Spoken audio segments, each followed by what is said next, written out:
Hey, it's the Beer Bender podcast. I'm John Callahan. I am at Bend Brewing Company up at the facility where they brew the beer.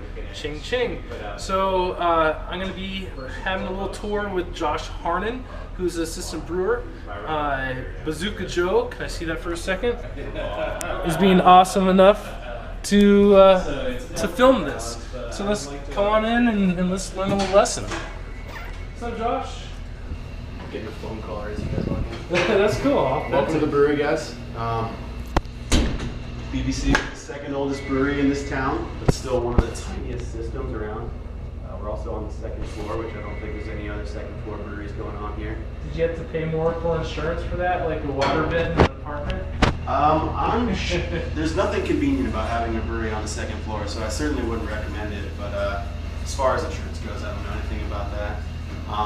Like I said, we're 19 years old, and the brew house behind me here was actually purchased used, so it's a very, very old JV North and West system built out of Portland.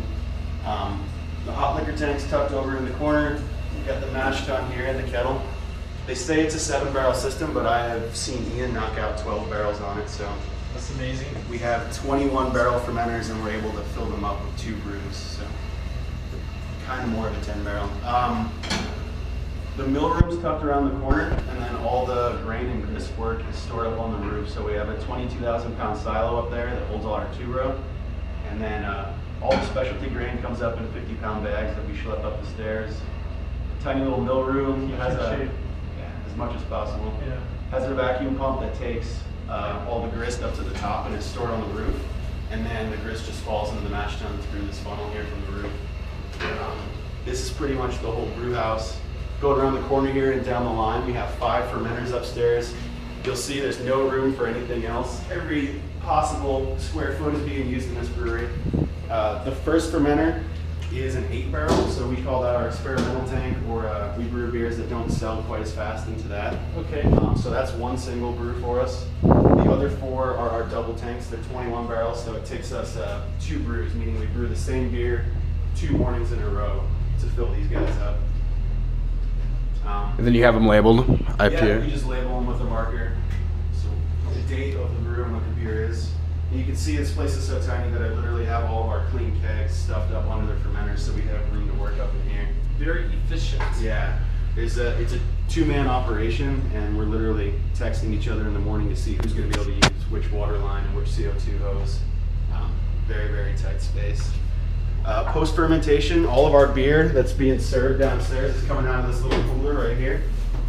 We have 8 serving tanks, which are kind of like our bright tanks or our conditioning tanks. So we'll transfer from the fermenters into these guys, and that's where we carbonate and clarify the beer. And literally when it's ready, these lines coming off the serving tanks here.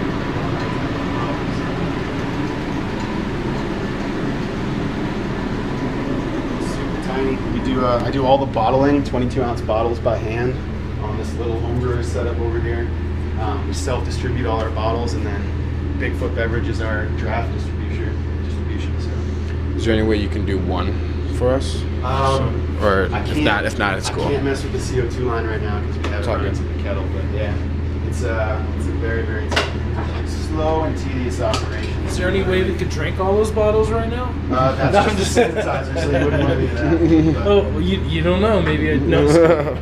Yeah, all the bottles that we have and all the hops that we're using, everything is stored on top of the serving tanks, like I said, as efficient of a use of space as possible. Okay. I think efficiency is done very well for you guys.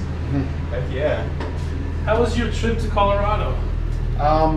It's always a good time going to those brewing events just because there's so many brewers in the same area. Plus, there's some really good beer in Colorado, so I got A lot of good everything in Colorado. Yeah. You get to talk to a lot of people, kind of learn stuff. It's definitely a good networking event as well, and there's seminars every day for the Craft Brewers Conference, which is part of World Beer Cup. So I learned some stuff from the seminars, and then certainly learned a lot from just talking to people that have more experience in the industry than I do. Okay. So yeah, it was good all around, and we brought home a bronze medal for our sour beer. So Yeah, I know. Yeah. we were proud to come home with a little bit of bling. Yeah, a little bit of shame. Right? Sour beers are becoming a lot more famous nowadays. I think that Ian and Tanya here developed a lot of great sour beer, and that's something that Tanya's taken on to 10 Barrel, and she won an award as well this year for her Cucumber Crush, which is a sour. So I mean, Deschutes is doing it. We're making sours. 10 Barrel's doing it. So I would like to see more breweries come on board, but also at the end of the day, this is kind of a culture of hop lovers, and I would drink an IPA before a sour 90% of the time, so I don't fault breweries for sticking with the IPA theme by any means. Hence the hop heads, right? Yeah. Yeah, and we're certainly doing it too. I mean, we have an IPA always on tap, and we rotate through other hoppy seasonals. Yeah, that hophead sneaks up on me. That's good stuff. What do you think's next for you guys that you can talk about? We're trying to do a 20th anniversary brew. Like I said, we're the second oldest brewery in town. Next year will be our 20th anniversary, so we're kicking around some new ideas.